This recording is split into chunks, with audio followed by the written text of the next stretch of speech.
So Product Hunt has been blowing up. What do you think made them so successful? So Product Hunt is an interesting story because my contributing author on the book is a guy by the name of Ryan Hoover, who was working a job at a startup he was okay with. He wasn't super happy about, but Ryan emailed me one day and said, hey, you know, I've been reading your articles on TechCrunch and I like this consumer psychology stuff. How can I help you? So we got together for lunch one day and I said, look, I've got all these articles. I've been thinking about putting them together in a book. Do you think you could kind of help me make them into this cohesive book as opposed to a bunch of disparate articles? And he did. We worked on it for several months and he did a fantastic job. I really enjoyed working with him.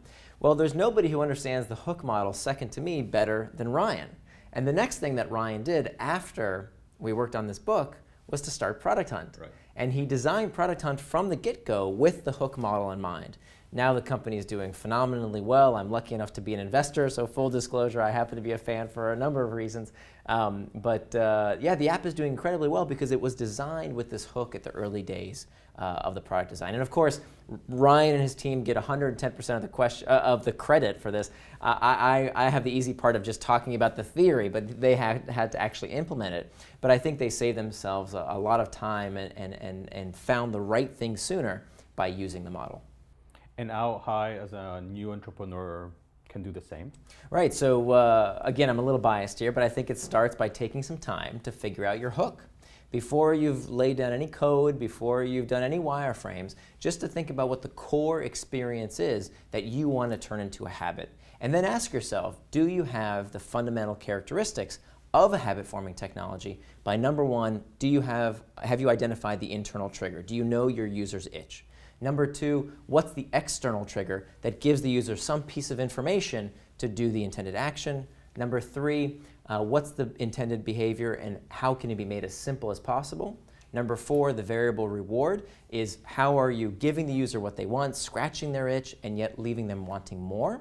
And then finally, the investment phase, the fifth question, is what's the bit of work that the user does to prompt the next action, to load the next trigger, and to store value in the product. And if you can answer those 5 questions and you have this core hook in your mind, you can design accordingly, and it becomes much easier to build the right thing sooner.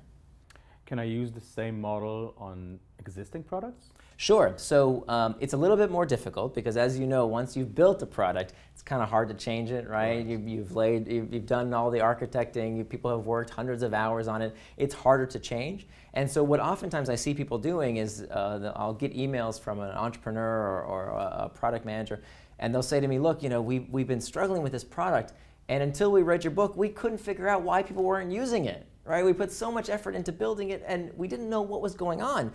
A few customers were telling us they really liked it, but even they weren't using it. So then the book can become a diagnostic tool where you can figure out, oh, this is why people aren't coming back. We haven't identified the right internal trigger. The external trigger isn't effective. The action is too difficult. The reward isn't very rewarding, or we're not asking people for the investment at the right time. So then it becomes a diagnostic tool, and then you can, of course, correct from there.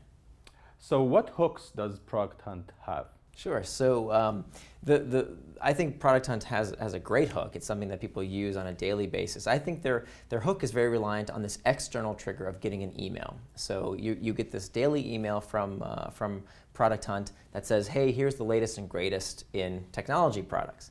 The action then is to open the email and to reveal the variable reward. Now the variable reward is this uncertainty about what is it? What is the latest and greatest, right? You're looking through all these various products to see one that might be interesting to you.